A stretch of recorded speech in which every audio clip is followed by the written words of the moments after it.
Hey guys. Not sure what was going on there. All right. Gremlins. Everybody hear me okay?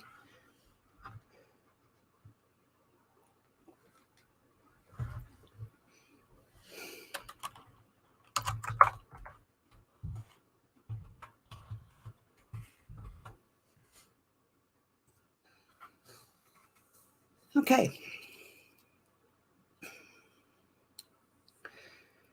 So I'm going to start talking. Hopefully everybody can hear me just fine. Thank you. So it's been a busy week.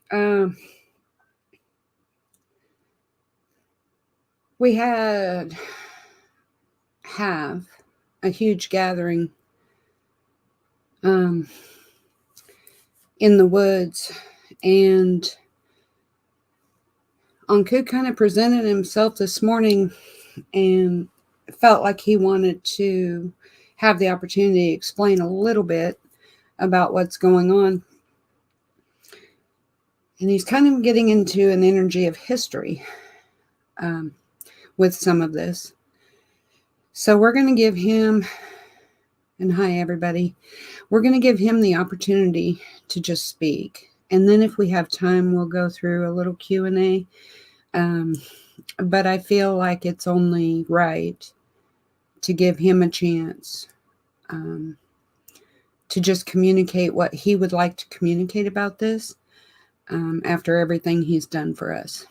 So, see if I can get my hair out of my eyeballs.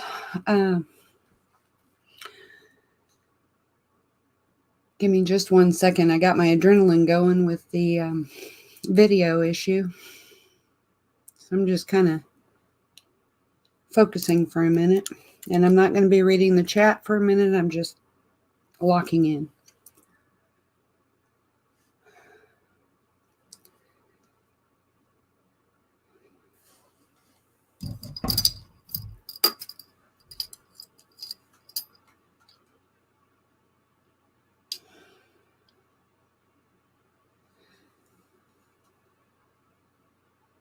And I feel him greeting everybody.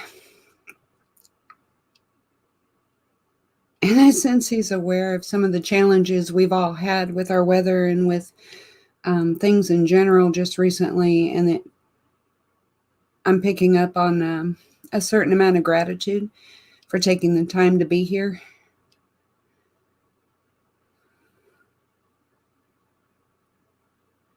And he's saying you're all so important. You really don't know.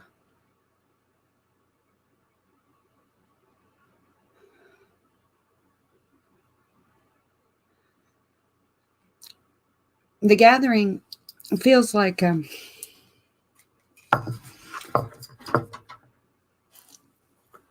he just recently brought some information to me pertaining to some ancient history.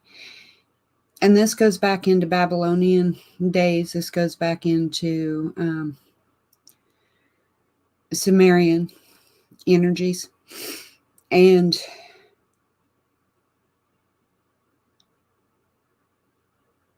he's saying, he tells it like a story. I think he likes the way we tell stories. And it's got this once upon a time kind of feeling to it. And he's taking me back about, it actually goes way back, but he's saying the Earth cycles about every 26,000 years. A little less, but close. And in that, he's showing me over millennia, many millennia, there have been a multitude of rulers, if you will, of what we consider the earth. And it's always been highly fought over, highly sought. he shows me that they are connected to those that originally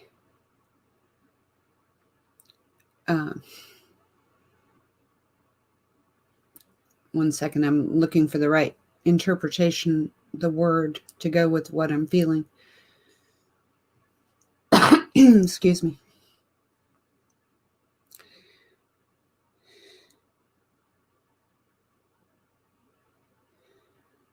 So originally, they were part of these that were of the energies that began man, if you will. And they were extremely gifted. They were extremely enlightened. Extremely enlightened beings. But as it always has been, he said that energies such as the Anunnaki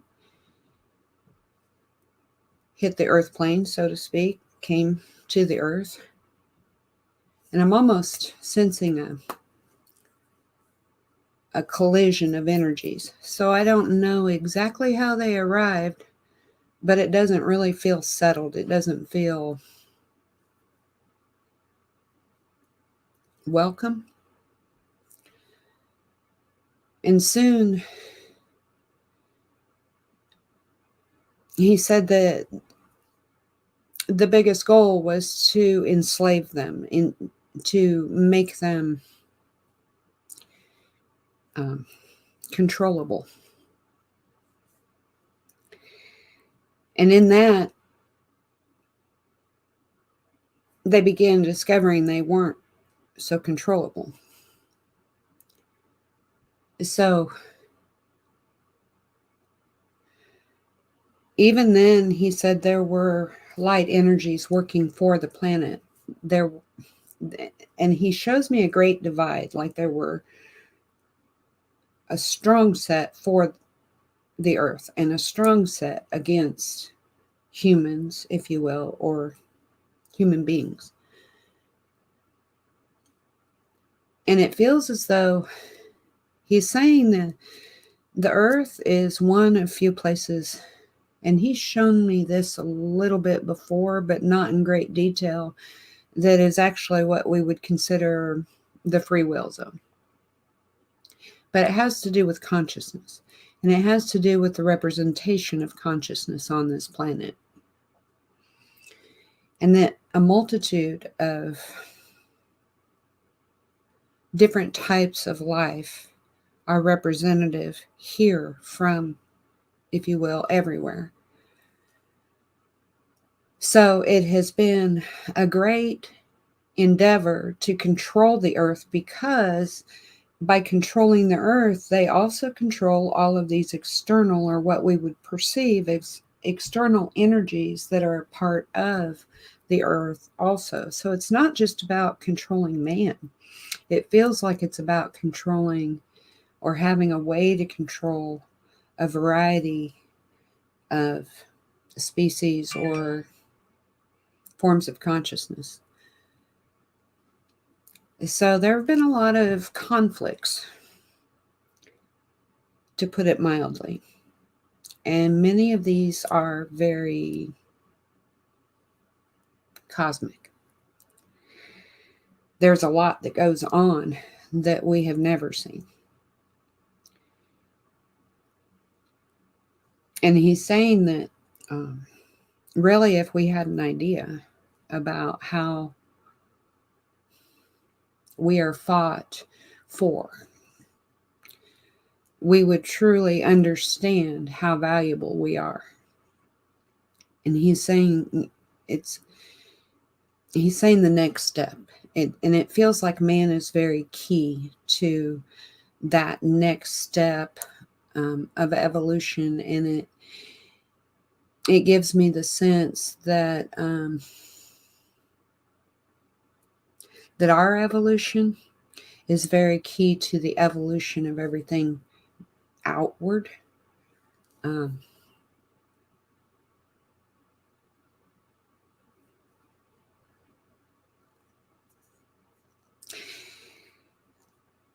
And this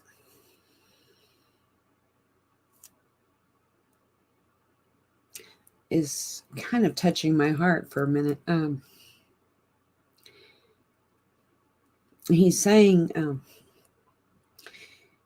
and he has given this before, but it didn't really feel as emotional to me. But he's saying that we were once as beautiful as you are. But in some of the conflict and some of the atmospheric disturbances, there were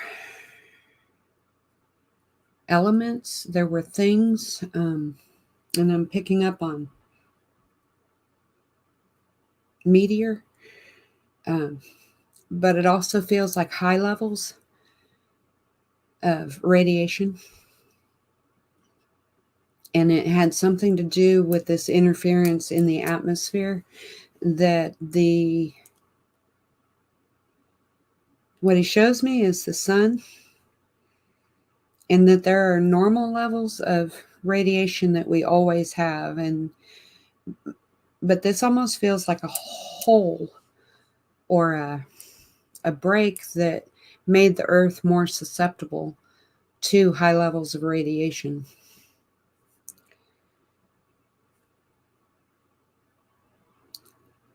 And what I pick up from that was that it caused what we would consider to be a mutation genetically. It really was an attempt. So we've got a couple things going on, because I feel that certain energies started these experiments, if you would, in an attempt to disconnect them from that enlightened sense of being that they had, and some of their gifts. And for some of these that are what we call, he's showing me, what we call the type 3, what it created was a sort of an aggression in them. And he has mentioned in times past the cellular memory and some of the injury to that for these type 3s. And I believe this falls in line with that, but it also falls in line with certain genetic modifications, if you will, that were made in order to try to control them.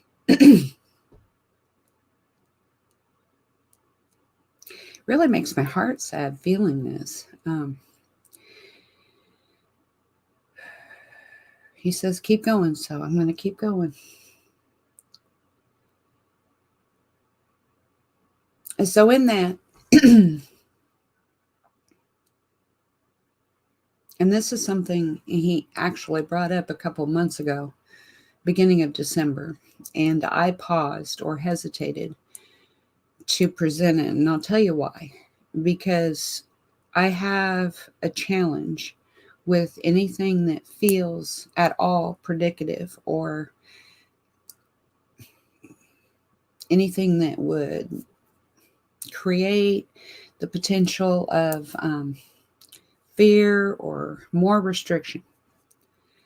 But he insists on bringing this up again. So I'm going to comply. The reason I hesitate is because I understand that everything lies in the realm of potential. There is nothing set in stone until it's set in stone. And a lot of that's by our own choices.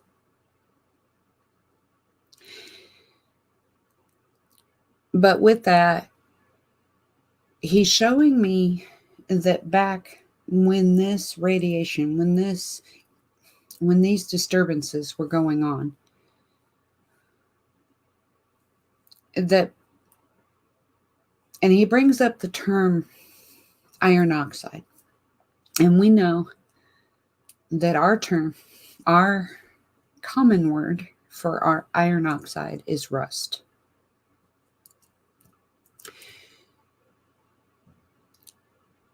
But it feels to me that because he calls it red air. And I have had a little difficulty delineating whether this was something that happened then or something that we could be potentially looking at for ourselves, or both. So I invite everybody to feel their own way through it and to understand in no way, shape, or form can I say that this is something that's definitely coming into our space or our environment. But it feels that important to him that I wouldn't be willing to say that it's not a possibility. Most importantly, he shows me that there's something about this, and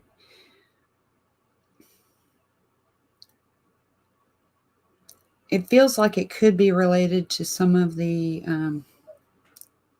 I lost the term. Is it some of the chemical sweeps and some of the different things that might be released into the air right now? And there's something about this iron oxide that's very cohesive on a molecular level. It has a bonding. Molecularly, he's saying it bonds to certain things. And the thing is the iron oxide by itself, he said, doesn't really hurt you to breathe. But the caution feels like it's in what might adhere to it. So just be aware. And, he's also saying, he's giving me the term genocide. And when he does, it feels like there was a period of time where they were even subjected to certain types of genocide to try to dummy them down, if you will, to try to, and this gets into that mutation of gene, where it was trying to disable their connection and disable their ability to be who they were.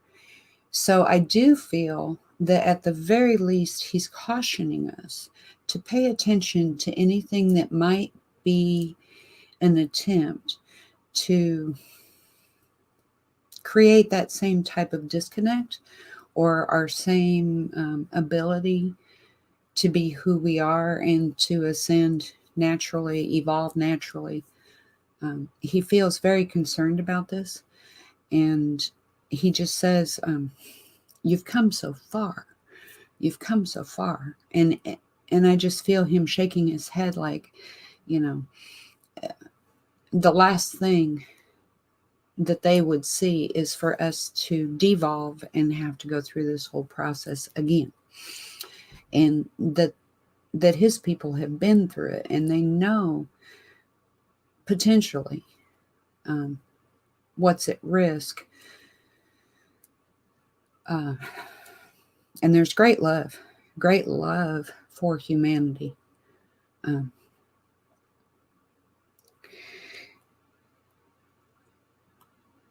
So he's also saying the gathering is,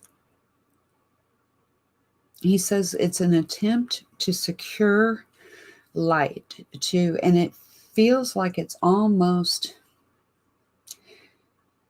and I'm sorry for the bad analogies, but I promise you the English vocabulary is minimal when trying to describe feeling.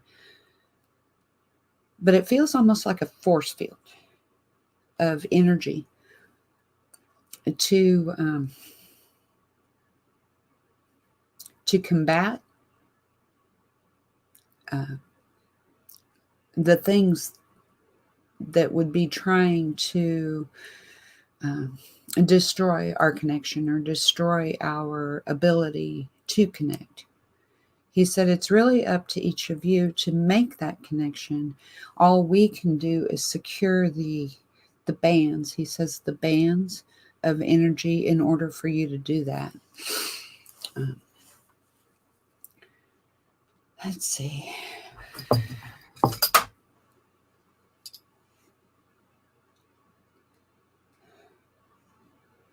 What else, Anku?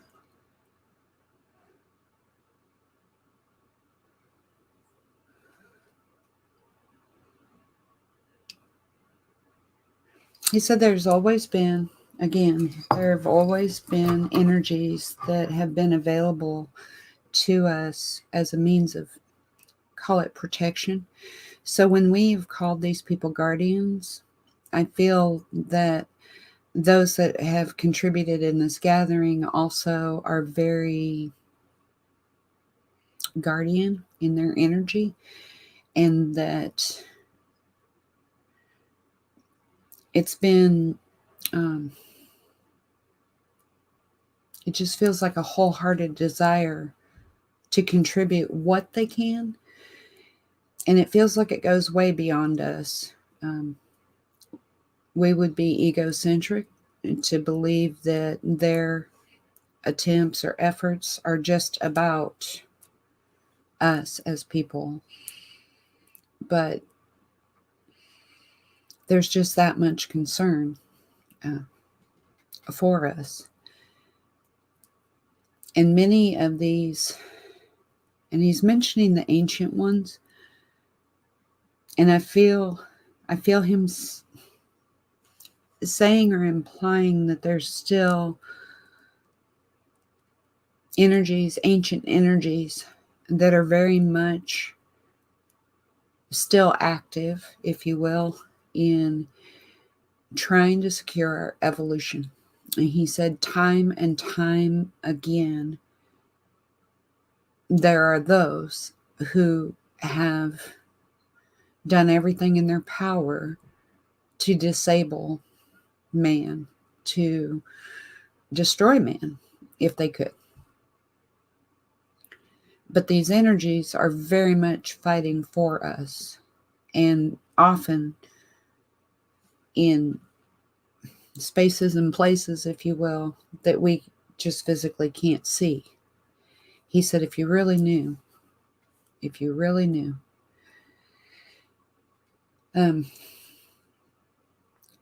some of the most fought over areas are where these major portals are. The Middle East is one of them. And oftentimes he said, like he's showing me now that we're starting to see more and more and more, call it UFO activity. And part of those, he said, sorry, are very much on your side. And it's almost, I get the sense that some are viewing man as if to decide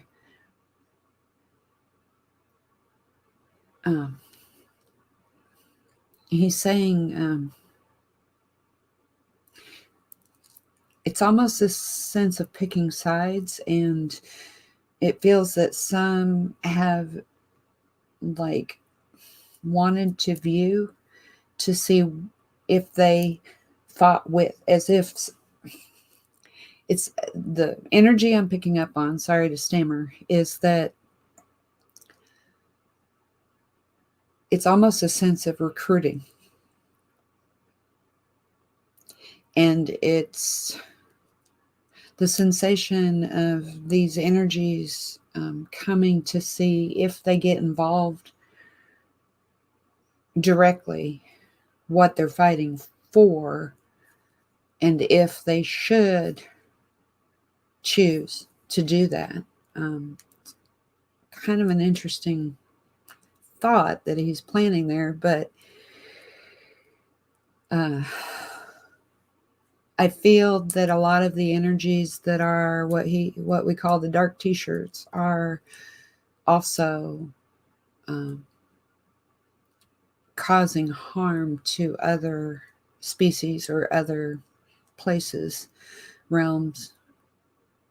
He says dimensions. It's a variety, and that even if they don't necessarily believe in us as people per se or understand our part exactly, it's kind of a back scratching is what I see. And it's them being recruited to help, but also with the hopes that they could gain more support to help them with their own conflicts.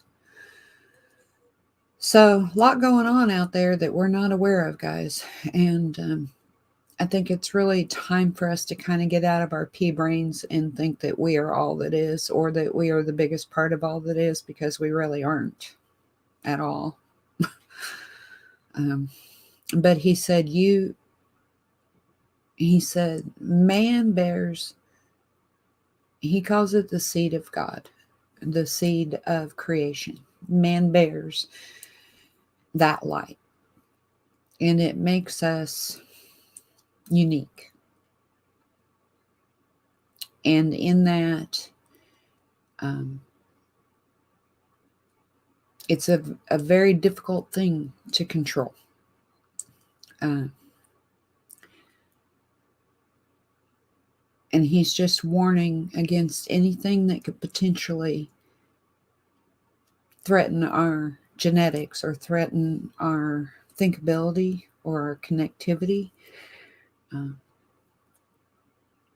And to be aware, really, to be aware of the real threats, because he's showing me that it's a very elusive energy, and that many of those that are in charge of us, if you will, are not necessarily on their team. There are some,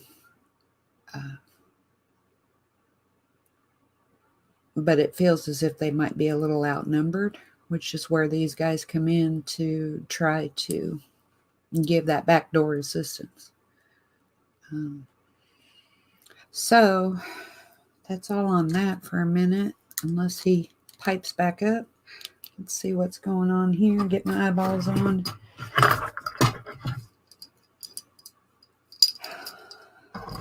I hope I worded that in such a way that you guys were able to kind of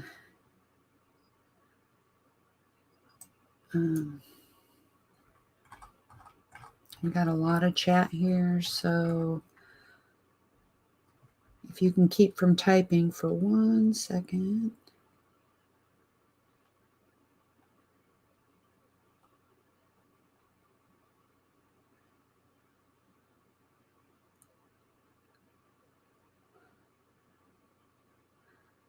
Sorry.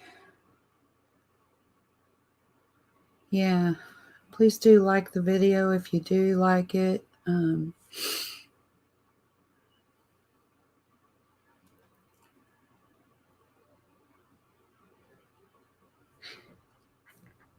On this, if you guys can put your questions in caps lock, it helps a lot. Because on my side of the fence, it kind of all starts looking alike.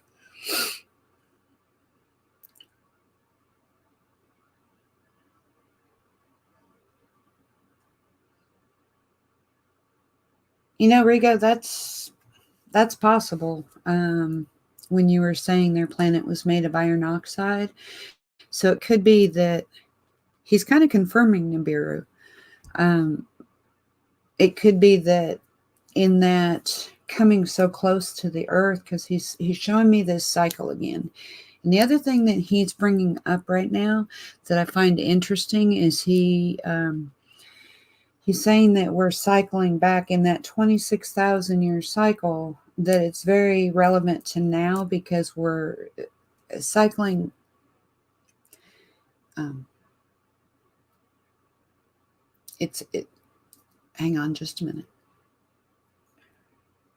He's reminding me of something that he had brought up a week or two ago about the photon belt. But with that, he's adding that anytime we fall into this photon belt, we get closer and closer to light, closer and closer to information and enlightenment. And that's when some of the biggest conflicts have arisen, because that's when men man, if you will, human beings, naturally evolve because that information is able to reach them easily. So part of that warning could be in that he's saying if you see conflict, understand you're on the right path. If you see, he said it's not that you don't have protection, but if you see this chaos, if you see these things going on, it's because it's that much of a threat to the other guys, the dark t-shirts, you know? So if you're doing it right, they're going to be upset. And it feels very much like some of this is because we're doing it right. At least a fair portion of us. But there's great protection in that. And he's saying, do not be afraid. Do not be afraid to live your truth, to be your light, just because it might threaten these darker energies, because they really don't. They don't hold a candle, literally, to us. Aren't you funny?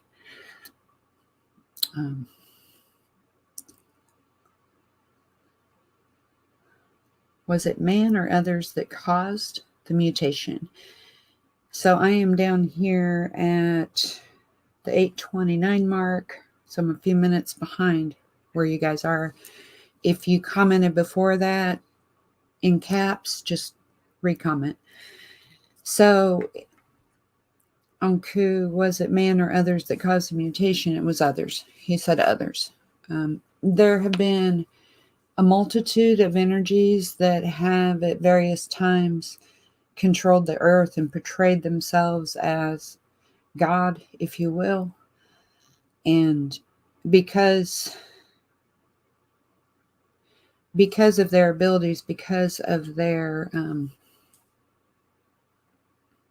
call it technology, call it whatever they had access to, and human beings not having that, or man not having that, they were sure, well, they must be God. They must be gods, you know.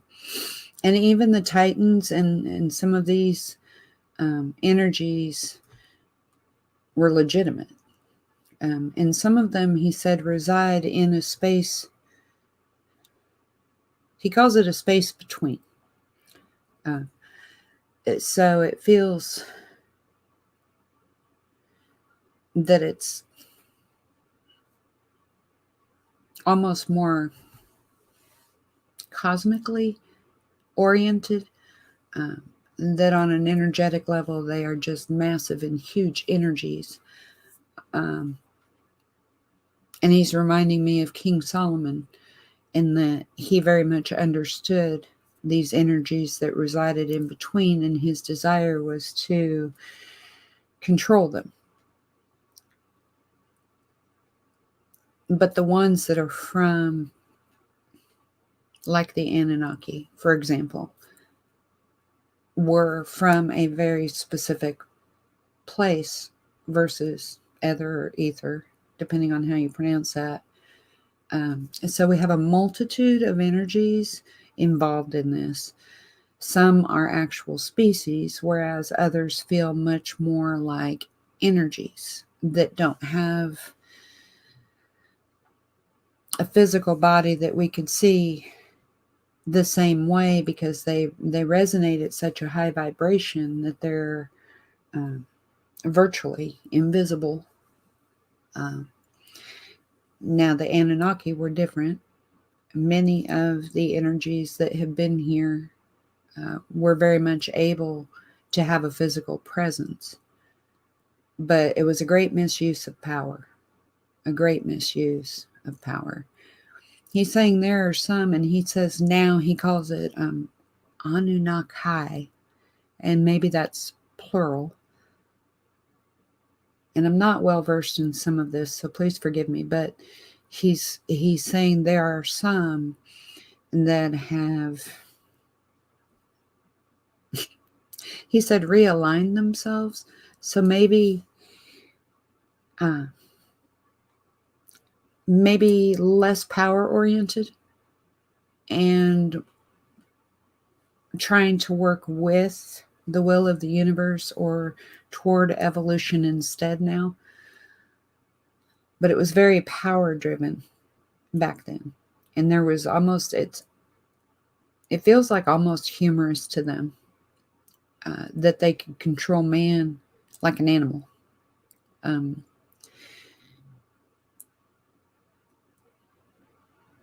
Very,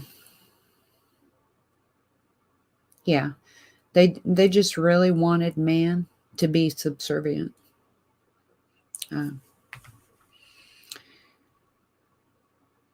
So fortunately, we've had a little time go by, and maybe a few are actually working for us instead of against us now.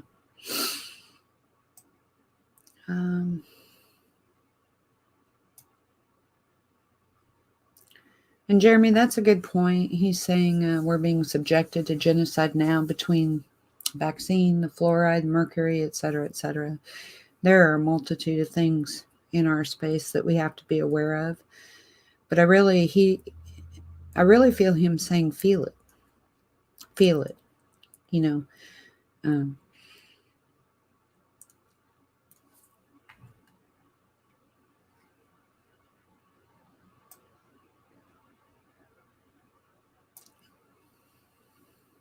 could this be putting chemicals in the air, maybe more viruses, sickness on the earth? Anything's possible, Sharon. I think that we're smart enough that the people in charge of our laws, the people in charge of us, technically, know that if we can see it coming or see it in our space, area, surroundings, that, we've advanced enough that we would probably call them out on it. But if these are factors that are less obvious,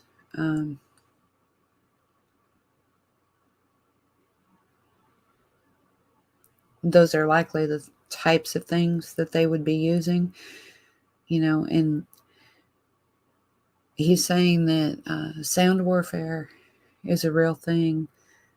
And even he takes me back to Atlantean and Lemurian war conflict, and that Atlantean energies were very much about wanting to control man.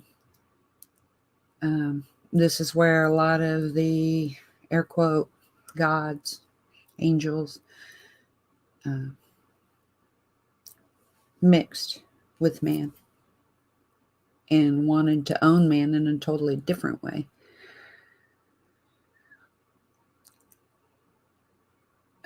And part of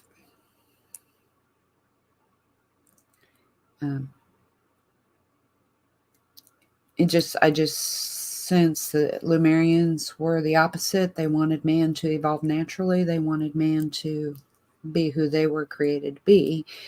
And so there was conflict that even then.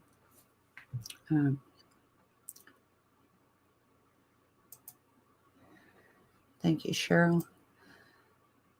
Thank you, everybody, for being here. Kind of skipping on down.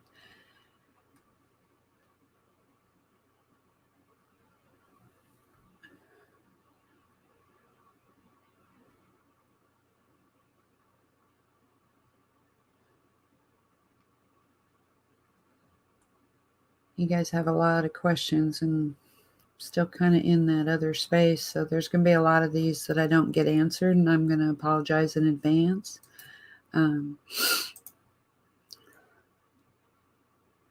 There's a lot of these energies.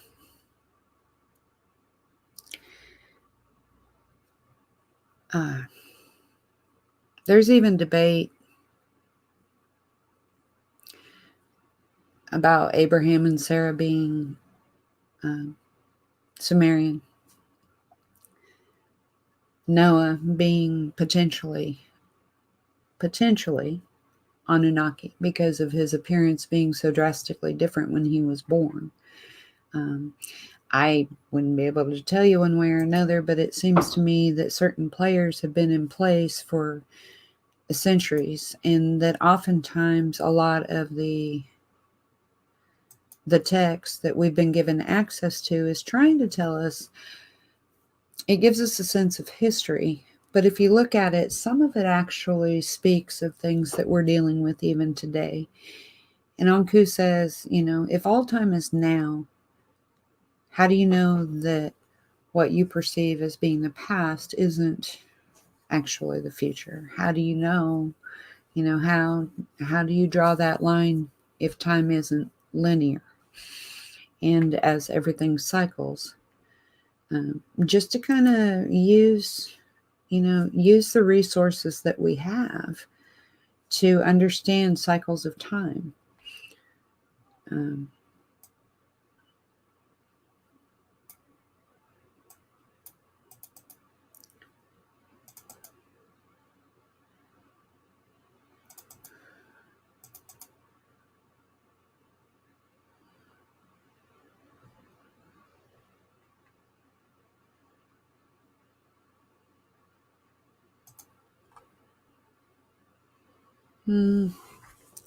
Some of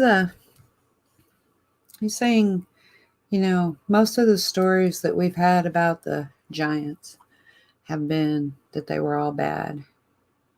It's not the truth at all. Even if you get into the history of the Titans, many of the conflicts that they had in their actual war, if you will, War of the Titans, Clash of the Titans, was between those that were for man and those that weren't. And it still falls in line with that exact same energy of the for and against. And they were willing to fight each other for our good, for our well-being. So, yeah, there's every coin has a heads and tails. There's going to be a positive and negative to everything that exists on the planet. And if all we choose to see is just those basic surface things, we miss the bigger picture, which is the fact that both have been very effectual in our development, in our awareness, and we have to be able to look past the surface, and we have to start asking the right questions. Okay.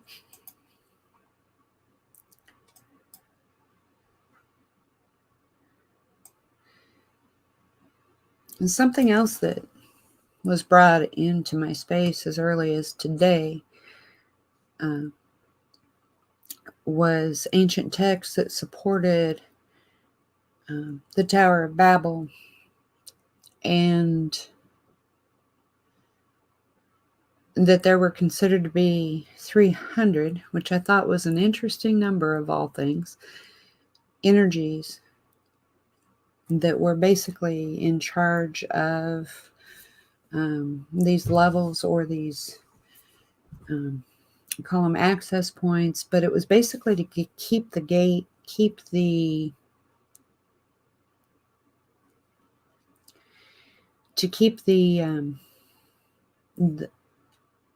I see it like a major wormhole or another band, like a bridge, to keep that open between the earth plane and the heavens.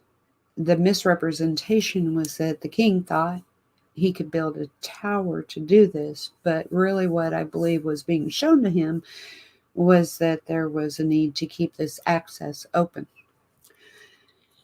So, as is usually the case, man misinterprets often. But I thought it was really fascinating that the reported number was 300, and the reported number for this gathering was 300. So, there's something in that I haven't really uncovered yet. If anybody happens to come up with it, please let me know. There's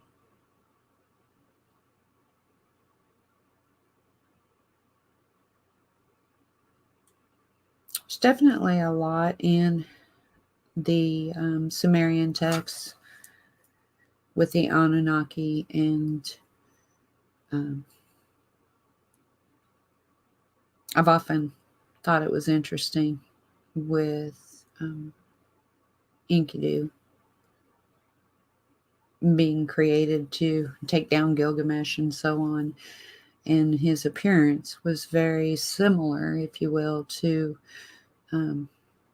what we would consider to be typical Sasquatch, although I'm not so certain that there is such a thing as typical anything with them now.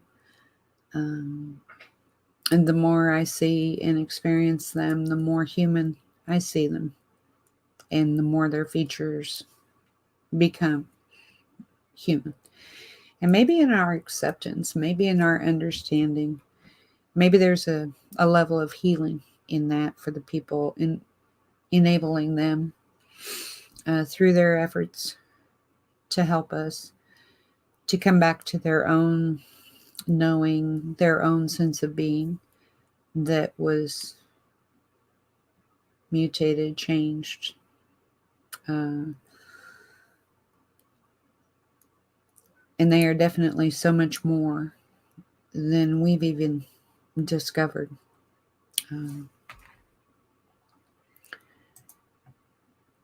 Kathy McIntyre, are you asking if the ships are cloaked? I've often seen that they have the ability to, it's kind of twofold. They have the ability to take their energy and create, call it a vessel, that's almost doesn't have a physicalness to it, but it has a lot of light to it. It has almost a bigger version of an orb. And it feels as if they have the ability to take a unified energy between them and give it a sense of fueling or movement. And Anku had called it the orb path before. And I feel like they can harness energy in a way that we don't understand.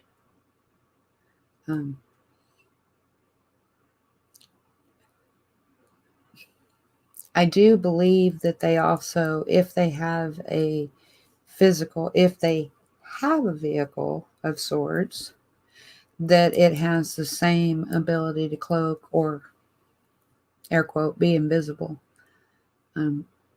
They're not showmen like that. There are plenty of energies that have no problem showing what they transport in. These guys, they're very stealthy, and I don't necessarily think that that's just about us. I think that they really try to keep themselves in that mode as much as possible against other energies that may be against them.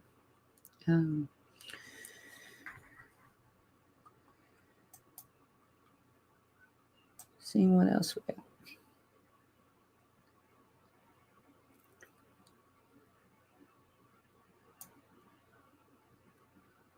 Just reading for a second here.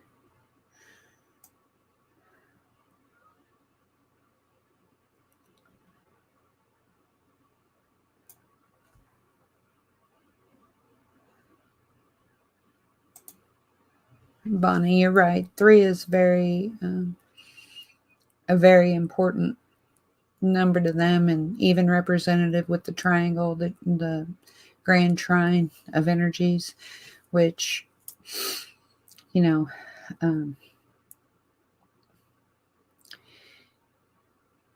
very numerically minded. They're very astrologically or astronomically minded. They very much understand the energies of alignments, planetarily speaking, stellar, constellations, great use of wormholes, a great understanding of accessing other galaxies, other places, dimensions, name it. And it's just, it feels like it is supposed to be, in the bigger picture, it feels like it's supposed to be man's natural way of being. And I really feel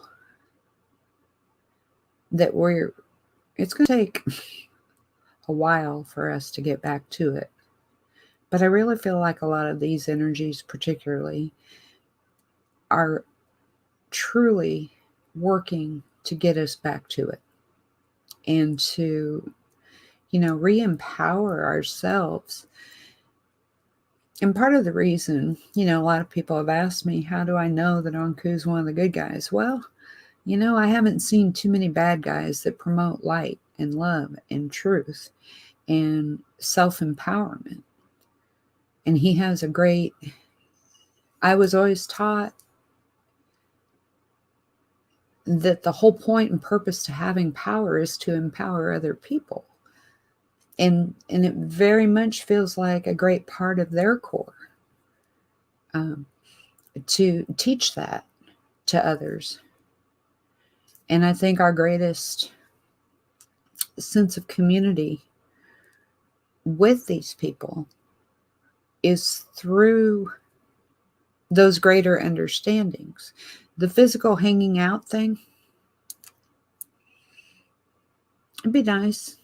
But honestly, I don't know that we can physically handle their energy as high vibrational as they are.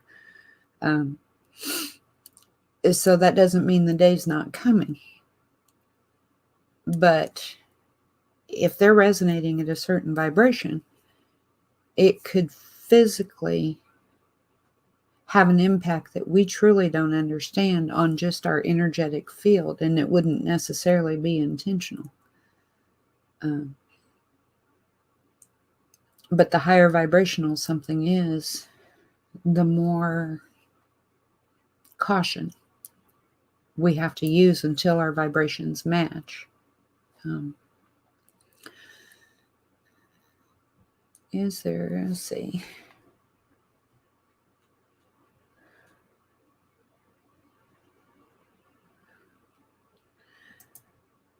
I'm just laughing at Tom asking if I had a use of a portal to go to the beach. Hey, I'd be all about that portal business, because wouldn't that be nice?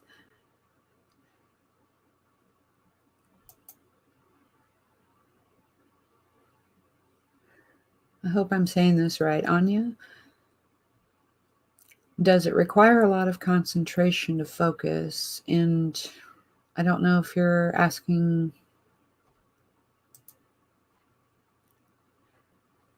about the people. They they do spend some time. We noticed that Junior's being a little better behaved than he was. And he's, we believe, 12 now. And it feels like he's starting to really, really come into that understanding of being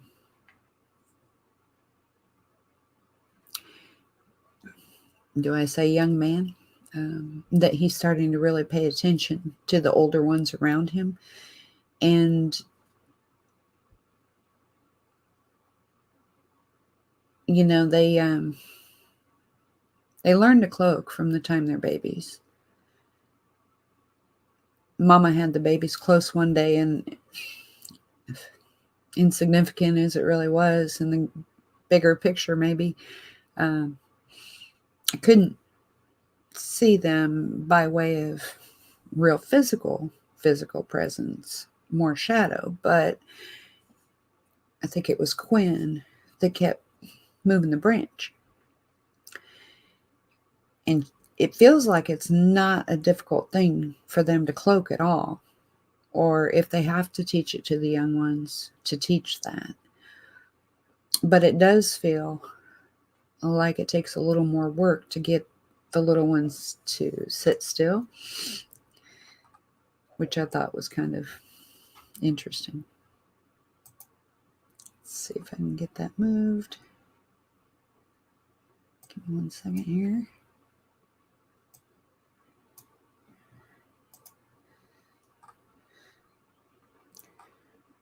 Maybe.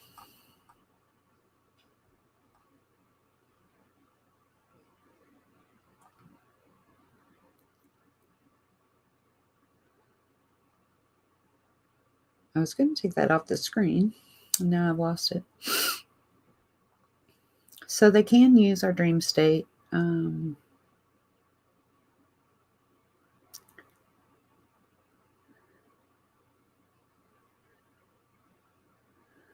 I learn a lot in my dream state.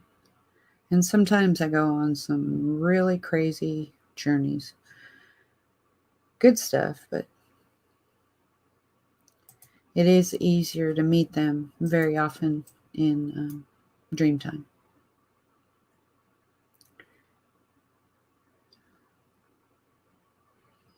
Well, for heaven's sake.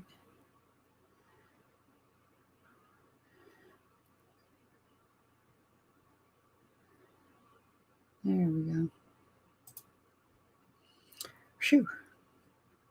You wouldn't think this chat would be that difficult, but it jumps. Again, thank you all for being here. So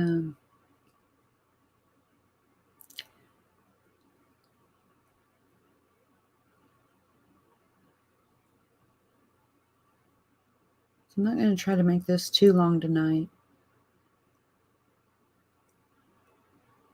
You know, they do hear, Elizabeth, they do hear and pick up on the vibration. And something I do try to caution people against is,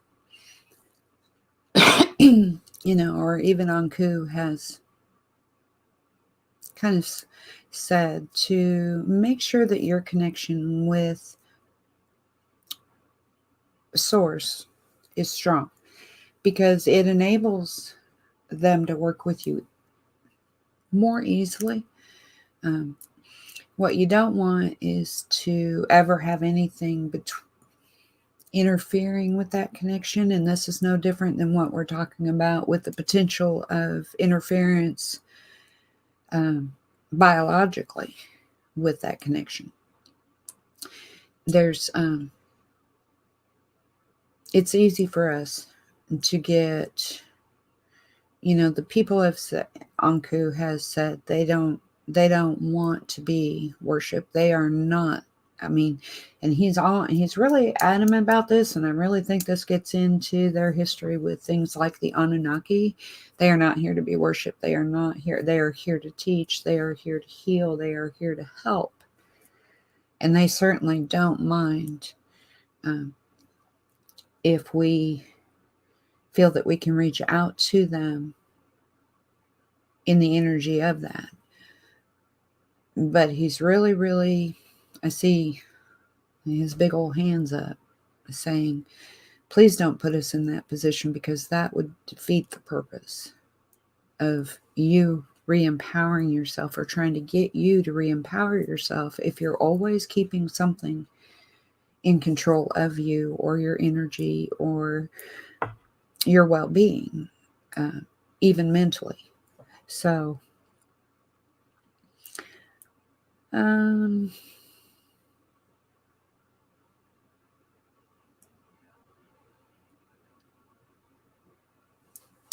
again, thank you all for being here.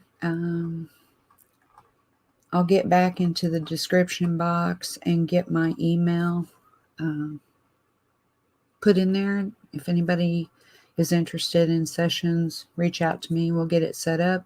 Right now is a difficult time for some with the weather and some of the things, you know, that are interfering. A lot of people without power. Prayers and thoughts are with you. Please stay safe. If you'd like, you can also go to buymeacoffee.com and / into the veil. Even if you just follow the page, it helps get it built up, and hopefully we can start using that. I'm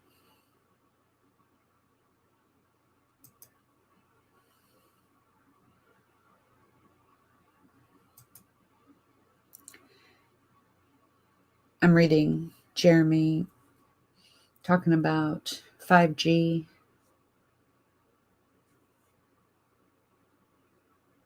And all these things can work for us.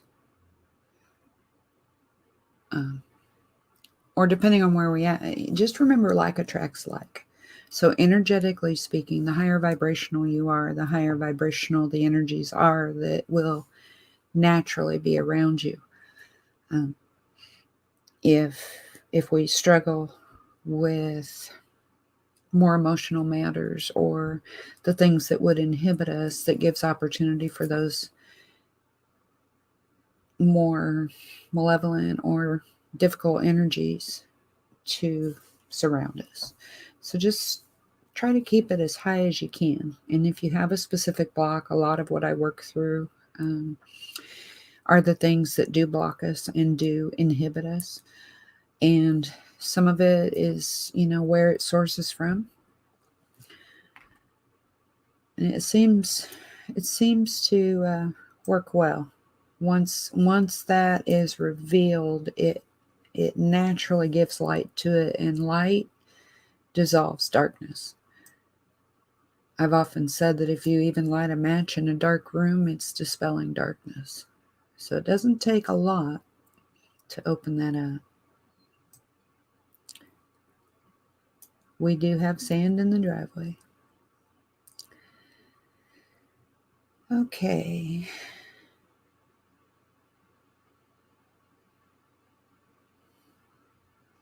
Just seeing if there's anything else here.